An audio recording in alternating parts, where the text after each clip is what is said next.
Russia ও চীন মিত্র হিসেবে পাশে থাকায় ঠান্ডা মাথায় এবং সূক্ষ্মভাবে ইসরায়েলে হামলা করতে পেরেছে ইরান, এবং হামলা শেষে দেখা গেছে এতে ইরানের যত না আর্থিক খরচ হয়েছে, ইসরায়েলের খরচ হয়েছে তার ৩৭ গুণ।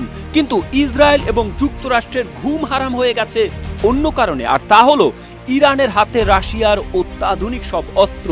শুধু তাই নয়, মধ্যপ্রাচ্যে ইসরায়েল এবং তাদের মিত্র যুক্তরাষ্ট্রের অবস্থান এক ধাক্কায় নড়বড়ে করে দিয়েছে ইরানের ওই হামলা।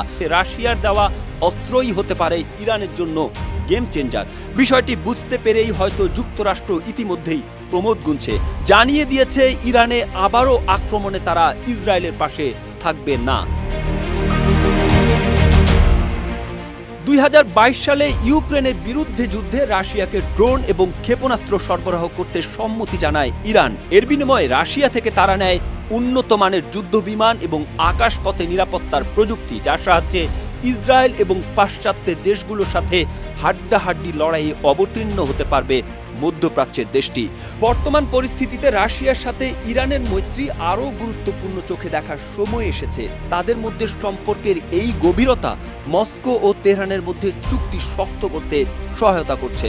যুক্তরাষ্ট্র, ইউরোপীয় ও মধ্যপ্রাচ্যের গোয়েন্দা কর্মকর্তারা নাম প্রকাশ না করার শর্তে বলেছেন, রাশিয়া তার মিত্রকে উন্নত যুদ্ধ বিমান ও আকাশ প্রতিরক্ষা ব্যবস্থা দিয়ে সাহায্য করার প্রতিশ্রুতি দিয়েছে। এতে ইসরায়েল বা যুক্তরাষ্ট্রের সম্ভাব্য যে কোনো বিমান হামলায় প্রতিরক্ষা মজবুত করতে পারবে তেহরান।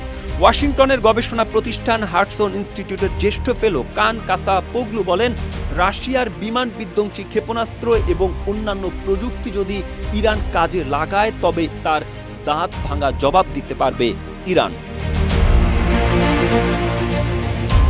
বিশেষজ্ঞরা বলছেন, মস্কোর পক্ষ থেকে কতগুলো আকাশ প্রতিরক্ষা ব্যবস্থা দেওয়া হয়েছে বা কতগুলো ইরানে বসানো হয়েছে তা জানা যায়নি। তবে রাশিয়ার প্রযুক্তি ইরানকে আরও শক্তিশালী ইসরায়েলি প্রতিপক্ষ তৈরি করতে পারে।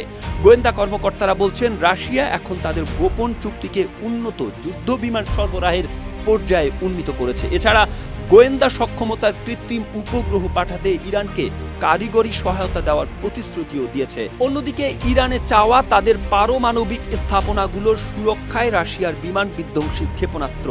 ২০১৯ সাল থেকে তেহরান রাশিয়ার S-300 ব্যবহার শুরু করে। এরপর থেকে S-400 নিতে উৎসাহী হয় ইরান, কিন্তু রাশিয়া এগুলো তেহরানকে দিয়েছে কিনা তা স্পষ্ট নয়। তবে গোয়েন্দা কর্মকর্তারা মনে করেন, সরাসরি S-400 না দিলেও এর নকশা বা প্রযুক্তি ইরানের কাছে হস্তান্তর করা হতে পারে। রাশিয়ার এসব অস্ত্রে ইরানের আকাশ আরও বিপজ্জনক এলাকা হয়ে উঠবে। ওয়াশিংটনের হাডসন ইনস্টিটিউটের সিনিয়র ফেলো কান কাসাপোগলু বলেছেন, ইরানের ভূগর্ভস্থ ঘাঁটিগুলোকে সুরক্ষা করার জন্য মোতায়েন করা নতুন রাশিয়ান বিমান বিধ্বংসী ক্ষেপণাস্ত্র এবং অ্যান্টি স্টিল সিস্টেম নিশ্চিতভাবেই ইরানের আকাশকে ইসরায়েলের জন্য আরও বিপজ্জনক করে তুলবে।